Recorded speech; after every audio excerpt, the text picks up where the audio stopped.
오늘 하나님께서 우리에게 주시는 말씀은 출애굽기 14장 1절에서 31절입니다. 출애굽기 14장 1절에서 31절입니다. 본문의 말씀 중 1절에서 3절, 13절에서 14절, 21절, 31절 말씀만 봉독합니다. 여호와께서 모세에게 말씀하여 이르시되 이스라엘 자손에게 명령하여 돌이켜 바다와 믹돌 사이에 비하히로답 곧 바알스본 맞은편 바닷가에 장막을 치게 하라. 바로가 이스라엘 자손에 대하여 말하기를 그들이 그 땅에서 멀리 떠나 광야에 갇힌 바 되었다 하리라. 모세가 백성에게 이르되 너희는 두려워하지 말고 가만히 서서 여호와께서 오늘 너희를 위하여 행하시는 구원을 보라. 너희가 오늘 본 애굽 사람을 영원히 다시 보지 아니하리라. 여호와께서 너희를 위하여 싸우시리니 너희는 가만히 있을지니라. 모세가 바다 위로 손을 내밀매 여호와께서 큰 동풍이 밤새도록 바닷물을 물러가게 하시니 물이 갈라져 바다가 마른 땅이 된지라. 이스라엘이 여호와께서 애굽 사람들에게 행하신 그 큰 능력을 보았으므로 백성이 여호와를 경외하며 여호와와 그의 종 모세를 믿었더라. 이는 살아계신 하나님의 말씀입니다. 자, 오늘 홍해 앞에서 하나님이 하시는 일을 우리들이 볼 수 있는 날이 되었으면 좋겠습니다.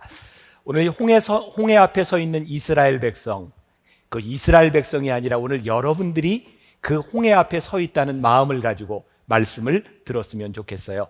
홍해 앞에서 인간은 그 사람이 가지고 있는 본성이 아주 적나라하게 드러나는 순간인 것 같습니다. 홍해 앞에서 믿음과 불신앙의 차이가 드러납니다. 우리 인생들은 언젠가 우리들의 홍해를 경험하게 됩니다. 제가 오늘 예배를 드리면서 찬양하는 여러분들을 바라보며 이 찬양 가운데 임하시는 하나님을 제 마음속에 경험합니다. 하나님, 오늘 이 시간에도 우리 성도들 가운데 홍해 앞에 서 있는 사람들이 있을 텐데 하나님, 오늘 이 예배 시간이 그냥 드리는 예배가 아니라 오늘 홍해 앞에서 우리의 삶을 결단할 수 있는 시간이 되게 하여 주옵소서. 제가 믿는 것은 오늘 누군가에게 하나님께서 그 믿음의 결단을 가능케 하시리라는 사실입니다. 대개 사람들은 홍해를 건넜을 때 이런 물음을 던집니다. 어떻게 이 홍해를 건널 수 있을까요? 이스라엘이 홍해를 만났을 때 그건 정말 어려운 일이었던 것 같아요. 우리가 어떻게 이 홍해를 건널 수 있겠습니까? 여러분들에게 일어나는 그 어떤 일인지 모르지만 우리는 하나님께 이런 말을 하는지 몰라요. 하나님, 어떻게 나에게 이런 일이 일어날 수 있는 겁니까? 하나님, 어떻게 내가 이런 일을 겪어야 하는 겁니까? 여러분들이 이해할 수 없는 많은 일들이 우리들 가운데 있습니다. 그런데 믿음의 사람은요, 어떻게라고 묻지 않습니다. 믿음의 사람은 이렇게 믿습니다. 하나님, 왜 저에게 이런 일을 주셨나요? 그 왜라고 하는 물음 가운데는 내가 어떻게 건너야 할지의 방법을 묻는 것이 아니라 하나님이 왜 나로 하여금 이 홍해를 만나게 하셨는지 그 이유를 묻게 합니다. 그 이유를 물으면 우리는 그 답을 찾게 됩니다. 하나님, 왜 우리를 여기에 있게 하셨나요? 신앙적인 답을 찾기 시작하는 그 순간 홍해는 우리의 힘으로 건너야 할 영역이 아니라 하나님께서 행하시는 이름을 우리들이 바라보게 됩니다. 내 힘이 아닌 하나님이 행하시는 일을 바라보기 시작할 때 그것이 믿음이고 신앙이고, 오늘 이스라엘 백성은 그 홍해 앞에서 어떻게 건널 것이냐의 물음인지, 하나님이 왜 우리로 하여금 여기에 서게 하셨는지를 그들이 믿음으로 물어야 하는 순간이 되었습니다. 지난 1월에 여러분 지난번 설교를 통해서 좀 들으셨겠지만 저희 교회 여자 청년 중에 하나 미스코리아 진이 있죠. 미스코리아가 되면서 그 과정 가운데서 우리 교회 함께 신앙생활을 하게 되었고, 그리고 미스 유니버스에 나가서 이렇게 대회를 치르게 되었습니다. 저도 기도를 많이 했고 많은 분들이 기도하고 후원을 했는데 그 성애자매가 미스 코리아가 된 것도 그냥 미를 뽐내려고 한 것이 아니라 그의 마음속에 소원이 있었어요. 청소년들에게 말씀을 전하는데 어떻게 하면 하나님이 가장 잘 사용하실 수 있을까? 그래서 미스 코리아에 나갔고 정말 아무런 연줄도 없는 그 자매가 미스 코리아 진이 되고 미스 유니버스에 나간다는 것, 그것이 다 하나님의 인도하심으로 알고 나가게 되었어요. 그런데 미스 유니버스에서 안 됐어요. 최종 15명 안에도 들지 못했어요. 그리고 돌아와서 그 권사님이 참 너무 힘들었다는 겁니다. 우리가 하겠다는 것도 아니고 하나님의 인도하심이었고 하나님이 분명히 하라고 하셨는데 어떻게 이런 결과가 나올 수 있겠습니까? 도저히 받아들일 수가 없습니다. 그때 제가 지난 1월에 그 성애자매와 그 어머니 권사님에게 이런 이야기를 했어요. 기억하는지 모르겠어요. 지금까지 하나님께서 하신 일에 대하여 의심하지 마십시오. 하나님의 음성을 듣고 거기까지 왔다면 미스 유니버스에 됐든 안 됐든 그것은 그렇게 중요한 일이 아닙니다. 하나님께서 그곳으로 인도하셨다면 하나님이 행하실 하나님의 계획이 있지 않겠습니까? 단지 준비한 사람들의 계획과 그곳으로 인도하신 하나님의 계획이 틀릴 뿐입니다. 우리를 정말 힘들게 하는 것이 무엇인가요? 오늘 이스라엘 백성을 정말 힘들게 한 것이 무엇일까요? 하나님께서 그들을 인도하여 내셨는데 이 홍해 앞에서 이스라엘 백성들이 당황하게 된 것입니다. 왠지 아세요? 하나님이 인도하셨으면 나는 이런 일이 이루어질 줄 알았는데 그들이 생각했던 계획과 하나님의 계획이 틀렸다는 겁니다. 그것이 그들을 무척 당황스럽게 만든 겁니다. 오늘 여러분들의 신앙에 당황스러운 일이 무엇인가요? 사실은 우리의 계획과 하나님의 계획이 틀리다는 것이 우리를 참 당황스럽게 만듭니다. 제가 어제 아침에 국민일보를 보는데 그 조크가 하나 소개가 됐더라고요. 조크를 하면 여러분들이 웃어야 될까요? 안 웃어야 될까요? 네, 조크를 해도 안 웃는 건 여러분들이 정서적으로 굉장히 문제가 있다는 이야기입니다. 제가 보고 참 의미 있는 이야기라는 생각이 들었는데 어떤 연세가 많은 할머니가 병원에 가게 됐습니다. 귀가 잘 들리지 않는 거예요. 어디가 아파서 왔어요? 라고 물어봤더니 귀가 잘 들리지 않습니다 라고 얘기합니다. 증세가 어느 정도 되나요? 큰 소리로 물었어요, 의사 선생님이. 그랬더니 할머니가 이야기합니다. 네, 제가 방구를 껴도 잘 들리지 않아요. 의사 선생님이 약을 지어주면서 이 약을 먹으면 잘 들릴 겁니다. 이 할머니가 이렇게 그렇게 좋은 약인가요? 이렇게 효과가 좋은가요? 의사 선생님이 이야기합니다. 예, 이 약을 먹으면 방구 소리가 커집니다. 라고. 이거 제가 왜 이 이야기를 하는가? 처방이 달라요. 원하는 것도 달라요. 해결의 방법도 달라요. 그래, 안 들리면 크게 해주면 되겠구나. 이스라엘 백성들이 홍해 앞에 섰을 때 그들이 생각하는 것과 다르다고 하는 것 때문에 정말 당황스러웠을지 모릅니다. 그러나 하나님은 하나님의 방법을 가지고 그들 앞에 서셨어요. 이제 중요한 것은 우리들이 홍해 앞에 서 있다, 그것이 중요한 것이 아니라 우리들의 계획과 다르기 때문에 우리를 당황스럽게 하는 것이 문제가 아니라 하나님께서 어떻게 행하실 것을 바라보는 것, 이것이 신앙이라는 사실입니다. 홍해 앞에서 이스라엘 백성들은 그들이 예상치 못한 일을 만났을 때 그들은 아마 많은 소요가 일어났을 겁니다. 큰일 났다, 이제 어떻게 하면 좋으냐. 근데 이게 남의 이야기가 아닙니다. 여러분들이 하나님을 믿고 그렇게 예배를 드리는데도 우리는 자그마한 일, 큰일 우리들에게 일어나면 우리는 늘 그렇게 합니다. 큰일 났다. 예수님을 따라다녔던 베드로, 그가 어느 날 밤에 배에서 풍랑을 만났을 때 예수님께 이야기합니다. 예수님, 우리가 죽게 된 것을 안 돌아보시는 겁니까? 예수님이 편안하게 잠들어 계신데 베드로는 그게 못마땅했어요. 이 폭풍을 어떡하라는 말입니까? 베드로의 모습이 우리와 별반 다르지 않아요. 그렇게 신앙생활을 해도 우리들에게 문제가 있을 때마다 우리는 정말 호들갑스럽게 이야기를 합니다. 근데 사도행전에 가서 보면 베드로가 좀 달라집니다. 사도행전 12장에 베드로가 옥에 갇혀 죽기를 기다립니다. 그의 친구여 동료였던 야고보가 이미 목이 잘려 죽은 상태에서 그가 옥에 갇혀 있습니다. 날이 밝으면 베드로는 죽게 되어 있습니다. 사도행전 12장 7절에 보면 이런 말씀이 있어요. 같이 봉독해 볼까요? 호련히 주의 사자가 나타나매 옥중에 광채가 빛나며 또 베드로의 옆구리를 쳐 깨워 이르되 급히 일어나라 하니 쇠사슬이 그 손에서 벗어지더라. 이게요, 예수님과 함께 있었던 베드로하고 영 틀립니다. 폭풍 때문에 주님, 우리가 죽게 된 것을 그냥 내버려 두실 겁니까? 이 따지던 베드로가 이제 죽음을 앞에 놓고 잠이 들었어요.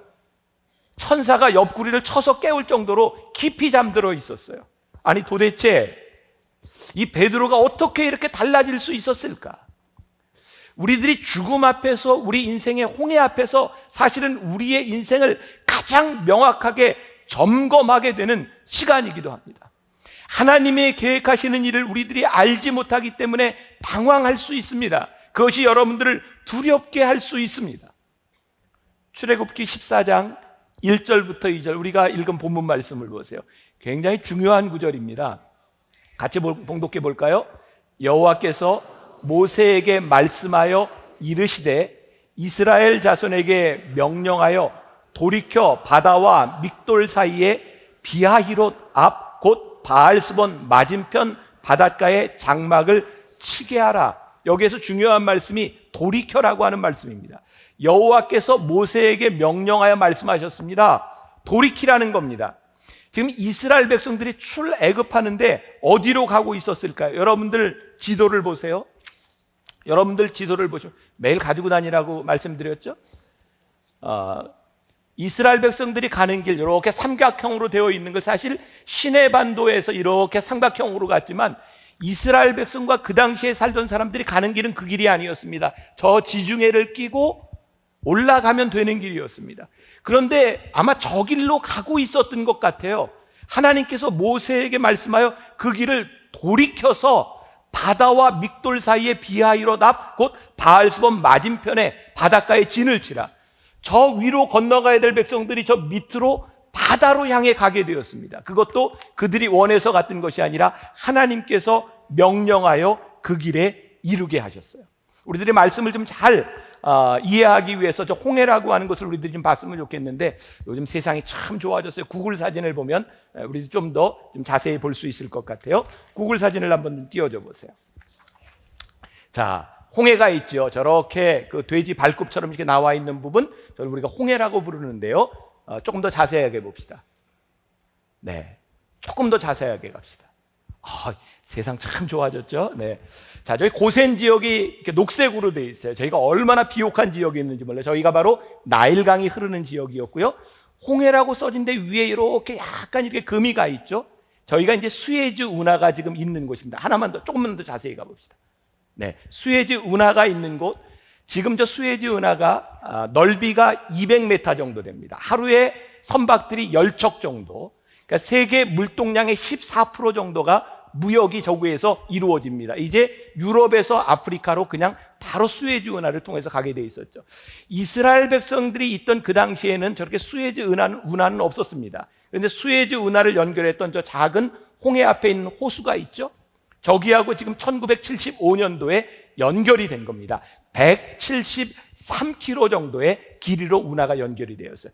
그러나 저기에 작은 물길이 있었을 거라고 하고요. 저 수에즈 운하라고 써 있는 위에 호수 있죠. 아마 이스라엘 백성이 건넜던 곳은 저곳이었을 것이라고 추정이 되어 있습니다. 그런데 저것이 이해하지 못할 것이라는 거죠. 왜? 저 위로 물이 없는 곳으로 갔으면 아무 문제가 없었을 것을 왜 하나님께서 그들로 하여금 돌이켜 저곳으로 가게 하셨느냐는 거예요.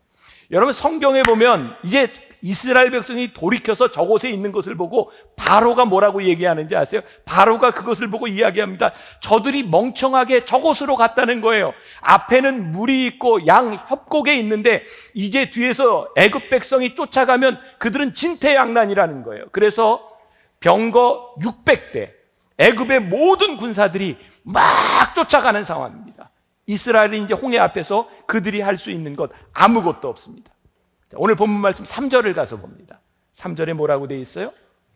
바로가 이스라엘 자손에 대하여 말하기를 그들이 이 땅에서 멀리 떠나 광야에 갇힌 바 되었다 하리라. 여러분 상상을 하셔야 돼요.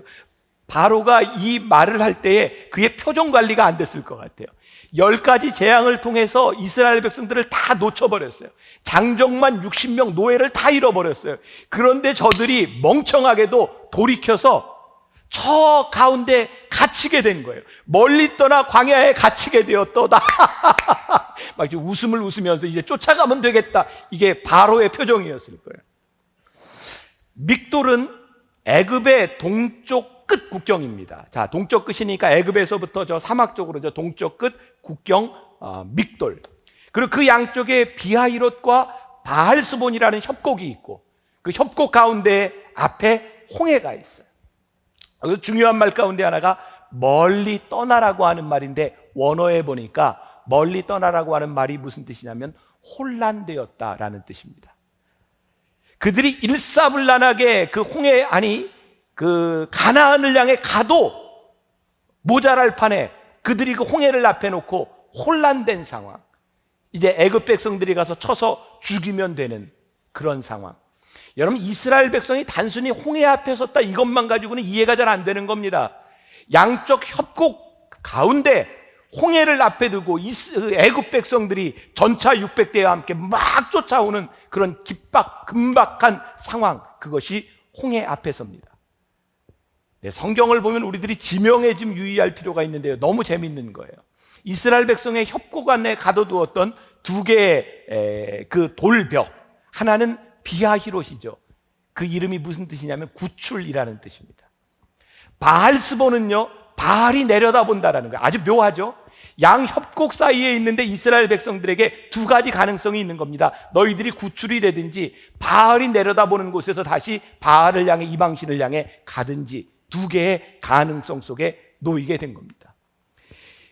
다시 이방의 우상 앞에 너희들이 항복을 하든지 하나님의 능력으로 너희들이 구출을 받든지, 홍해는 그들의 인생에 있어서 아주 절대절명의 선택의 순간이었고 그들의 인생의 기로의 순간이었습니다. 사랑하는 여러분, 홍해는요 단순히 홍해를 이야기하는 것이 아닙니다. 오늘 여러분들의 인생의 홍해, 진퇴양난의 그런 시기 가운데 여러분들이 홍해를 맞이하고 있다면 그것은 분명히 선택의 시간이고 결단의 시간입니다.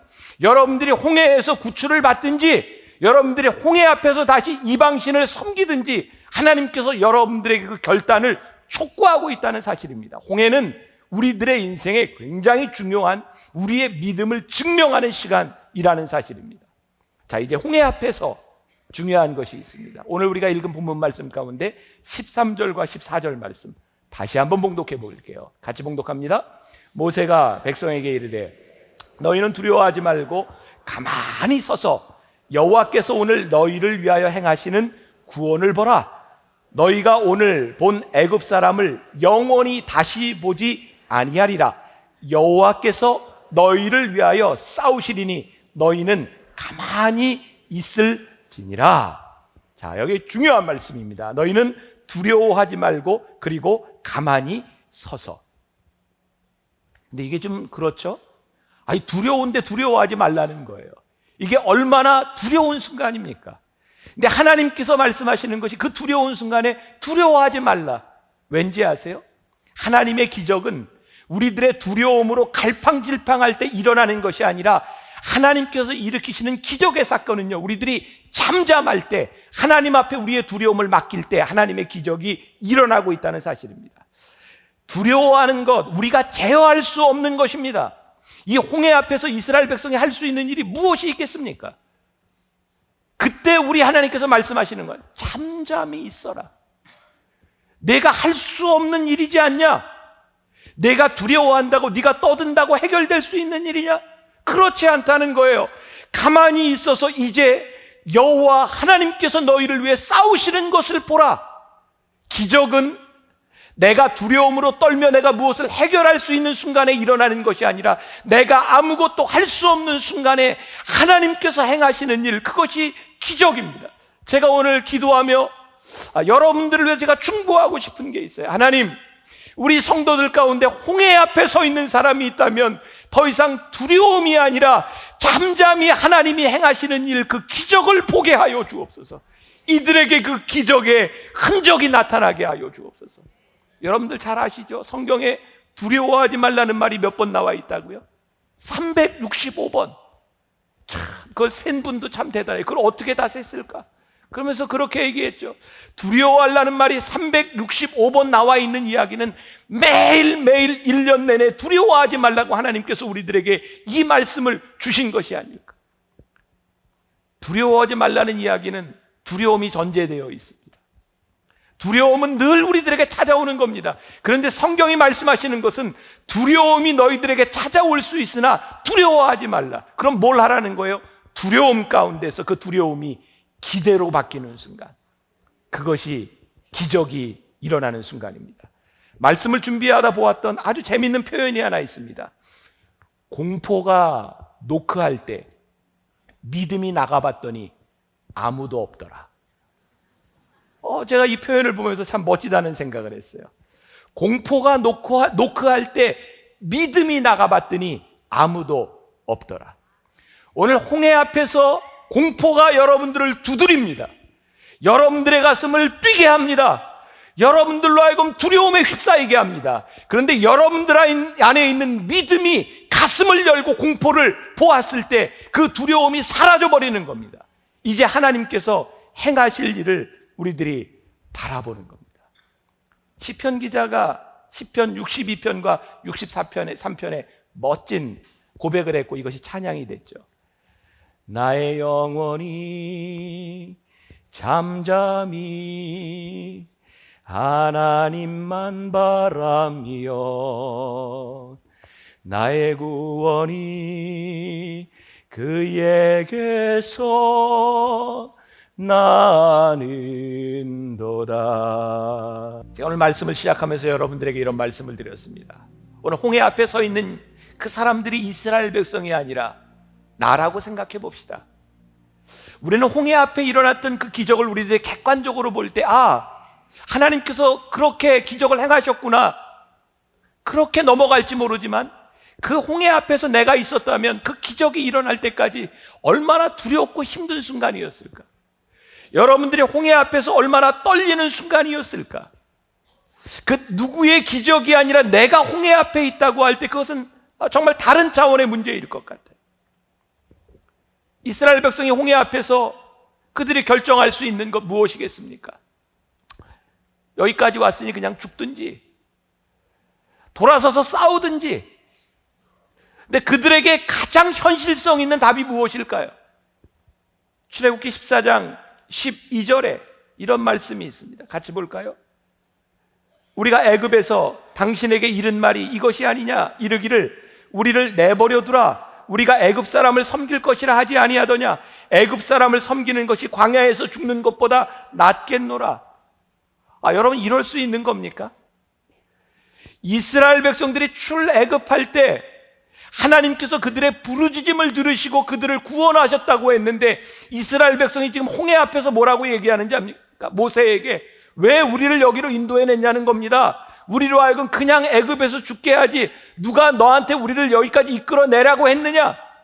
하나님께서 그들의 부르짖음을 들으시고 인도하여 주셨는데 그 홍해 앞에서 그들이 무엇을 생각했습니까? 옛삶을 추억하기 시작합니다. 그들이 노예 생활을 하며 하나님이 없었던 삶을 추억하기 시작합니다. 가장 비열한 일입니다. 하나님께서 가장 싫어하시는 우상을 숭배하는 그 나라에 다시 돌아가겠다고 하는 것입니다. 홍해 앞에서 우리들에게 가장 비열한 것이 무엇인지 아십니까? 하나님 앞에서 이 위기를 극복하지 못하며 옛생활을 추억하며 옛 죄악으로 돌아가려고 하는 것, 이것이 얼마나 추악한 일인지 알 수 없습니다. 인간이요, 목숨을 가장 중요하게 생각하면 그 목숨 때문에 인생을 구걸하게 되는 겁니다. 목숨이 가장 중요하게 생각하면 그 목숨 앞에서, 생명의 위협 앞에서 다시 하나님을 버리고 돌아갈 수 있는 것, 그것이 인간입니다. 하나님이 이스라엘 백성을 출애굽시키신 것은 하나님이 그들의 하나님이 되시기 위해서 그들을 불러주셨는데, 아니, 하나님께서 이스라엘 백성을 출애굽할 때 너희들에게 절대로 홍해는 경험하지 않겠다고 말씀하셨나요? 아니요, 하나님은 그런 뜻이 아니었습니다. 그들을 출애굽하신 겁니다. 그 다음에 일어난 일들은 하나님께서 행하실 일입니다. 하나님께서 여러분들로 하여금 옛 과거에서 여러분들을 출애굽시키셨다면 여러분들이 홍해 앞에 있다 할지라도 그것은 여러분들의 일이 아닙니다. 하나님이 행하실 일입니다.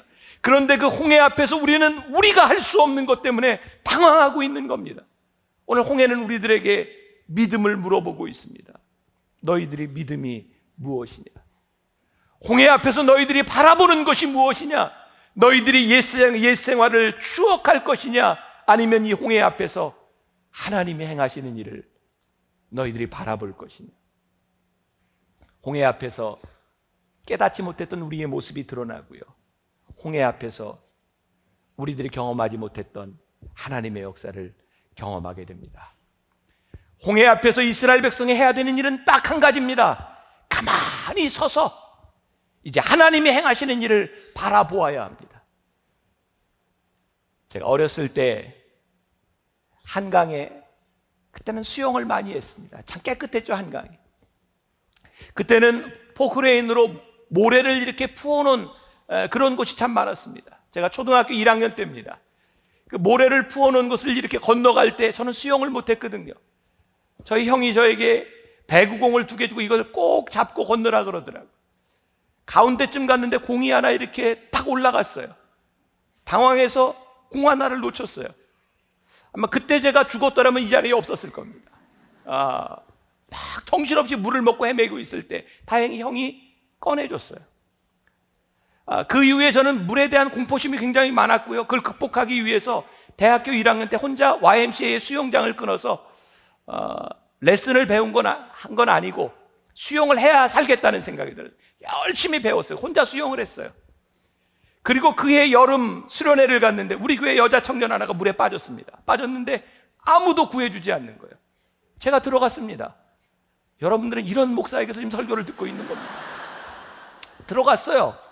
들어가서 그 여자 청년을 딱 구하려고 하는 순간에 제 손을 딱 잡는데 제가 할 수 있는 일이 아무것도 없더라고요.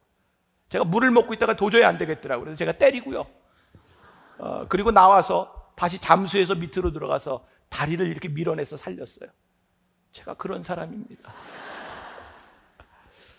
물에 빠진 사람, 정말 죽음의 위협 가운데 죽을 수밖에 없는 사람이 제일 무서운 것은 그냥 붙잡고 놓지 않는다는 겁니다. 그래서 구출하는 사람은 힘이 빠질 때까지 기다립니다. 어떤 사람은 가서 때려서 기절을 시킵니다. 왜? 그 사람이 힘을 쓰지 않아야 구출하는 사람이 힘을 쓸 수 있기 때문입니다. 오늘 하나님께서 이스라엘 백성에게 말씀하십니다. 우왕좌왕하지 말고 두려워하지 말고 너희들이 할 수 있는 일이 무엇인가 그거 생각하지 말고 가만히 서서 여호와 하나님께서 너희를 위해 행하시는 일이 무엇인지를 너희는 서서 보아라. 근데 그 시간이 얼마나 두려운 시간이었겠습니까? 영상에서도 잠깐 나왔지만 오늘 본문 21절에 같이 봉독해 봅니다. 모세가 바다 위로 손을 내밀매 여호와께서 큰 동풍이 밤새도록 바닷물을 물러가게 하시니 물이 갈라져 바다가 마른 땅이 된지라. 여기에서 정말 중요한 말씀이 뭔지 아세요? 큰 동풍이 밤새도록이라는 말입니다. 제가 이 말씀을 묵상하다가 깨닫게 된 것이 무엇인지 아십니까? 우리는 홍해가 갈라진 사건을 굉장히 일시적인 순간적인 사건으로 생각을 하는데 그 홍해가 갈라지기까지 밤새 바람이 불었다는 거예요. 동풍. 이 동풍은요, 우리들이 생각하는 그런 좋은 바람이 아닙니다. 이 시로코의 열풍, 아라비아 사막에서부터 열풍이 확 부는 겁니다. 그 열풍이 불면 사막에 있는 사람이 다 말라 죽습니다. 그 동풍 시로코의 열풍 가운데 이 홍해가 갈라지는 그 시간, 밤새도록 이 바다가 갈라지는 그 시간이 이스라엘 백성들에게 얼마나 무서운 순간이었겠습니까?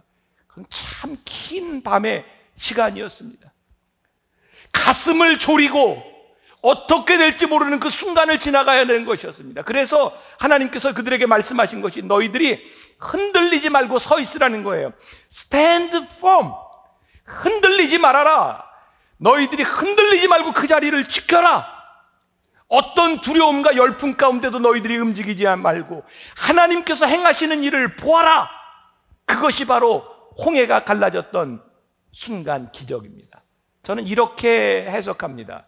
견뎌라. 그 두려움의 시간, 두려워하지 말고 굳게 서서 그 시간을 견뎌내라. 그것이 하나님께서 오늘 우리들에게 하시는 말씀입니다. 이스라엘 백성이 홍해 앞에서 우왕좌왕하는 것 보면 잘 이해가 되지 않는 부분이기도 합니다. 왜냐하면 홍해의 기적을 보기 전에 그들은 이미 10가지의 기적을 체험했습니다. 홍해 앞에 서기 전에 그들은 10가지의 재앙 속에서 하나님이 어떤 분이신지 그들은 경험했을 겁니다. 그런데 어떻게 이 홍해 앞에서 우왕좌왕할 수 있을까? 제가 성경을 잘못 해석하는 것일지도 몰라요. 제가 깨닫게 된 게 뭔지 아십니까? 기적을 바라보면 또 다른 어려움이 있을 때 또 기적을 바라보며 우왕좌왕할 수밖에 없다. 우리가 하나님을 믿으면서 기적을 일으키시는 하나님을 보지 아니하고 일어나는 표적을 바라보면 그 표적이 절대로 여러분들에게 믿음을 가져다 주지 않습니다. 또 다른 표적이 나타날 때까지 여러분들은 계속해서 우왕좌왕합니다. 하나님이 기적을 일으키신 것은요, 이스라엘 백성에게 기적을 보라고 하신 것이 아니라 기적을 일으키시는 하나님을 보라는 겁니다. 여러분들 잘 기억하세요. 여러분들이 신앙생활을 하면서 우리는 언제까지 기적을 바라보고 또 내 인생에 이런 일이 일어나지 않는가? 여러분들이 홍해 앞에 있을지라도 기적을 일으키셨던 그 하나님이 나와 함께 홍해에 계시다고 하는 것을 여러분들이 믿을 때 그것이 믿음이지, 홍해가 갈라지는 기적을 바라보고 여러분들이 믿는다면 또 다른 기적 앞에서 여러분들은 흔들리게 될지도 몰라요. 제가 지난해 일본에 갔을 때 안내하는 사람이 그런 얘기를 하더라고요. 목사님, 참 교인들이 오면 제가 이렇게 참 편한데 예수 안 믿는 사람들 오면요, 회사에서 돈 대주고 여행 온 사람들을 보면 정말 얼마나 지저분하게 노는지 아십니까? 술 좋아하고 여자 좋아하고. 근데 정말 신기한 거는요, 그렇게 와서 술 먹고 여자들 방에 들어가고 한 사람들이 갈 때 아들, 딸 선물 가지고 가는 거 보면 저는 이해가 안 돼요. 정말 어떻게 이럴 수 있는 겁니까? 사람들이요, 공짜라고 하면, 누가 돈 대준다고 하면 그냥 합니다.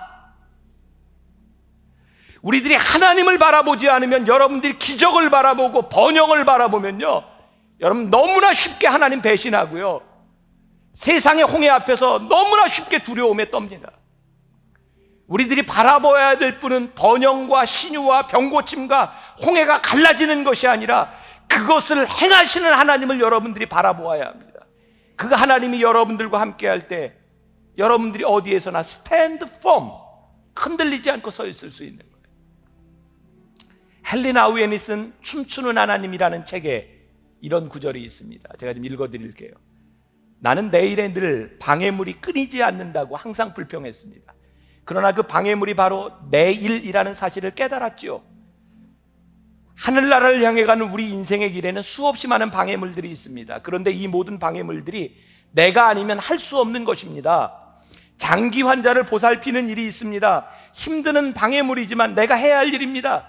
장애 자녀를 뒷바라지하는 일이 있습니다. 평생 짐입니다. 그러나 내가 해야 할 일입니다. 치매 노인을 치닥거리하는 일이 있습니다. 우리 삶의 큰 방해물입니다. 그러나 깊이 살펴보면 이 모든 것이 다 나의 일입니다. 이스라엘이 당한 방해물이 있습니다. 홍해도, 애굽병고도, 배고픔도, 고기 먹고 싶음도, 목마름도 모두가 걸림돌이 아니라 해결해야 할 문제입니다. 이 모든 것을 하나씩 해결하면 해결되는 기쁨이 있고 가나안이 보입니다. 홍해가 앞에 있으나 그것 대신 건너줄 수 없습니다.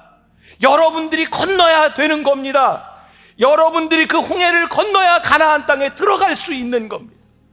여러분들에게 짐이고 여러분들에게 버겁고 힘든 일이지만 여러분들이 해야 하는 일인 겁니다. 그래서 우리는 두려움이 아닌 스탠드 펌, 흔들리지 않게 서서 하나님을 바라보며 그 홍해를 건너가야 되는 겁니다. 사랑하는 여러분, 하나님과 함께 홍해를 건너십시오. 홍해의 기적을 바라보는 것이 아니라 홍해를 건너게 하시는 하나님을 바라보며 어쩌면 여러분들의 무거운 짐을 여러분들이 지셔야 합니다. 그 짐 져야 가나안이 보여요. 그 길을 건너가야 가나안 땅에 가는 겁니다. 두려워하지 말고 염려하지 말고 여러분들을 붙잡아 주시는 하나님과 함께 오늘 홍해를 건너 우리 광야로 들어갑시다. 광야 가운데서 우리에게 역사하시는 하나님을 경험하며 여러분들의 믿음의 흔적을 만들어 갈 수 있기를 주님의 이름으로 간절히 축원합니다.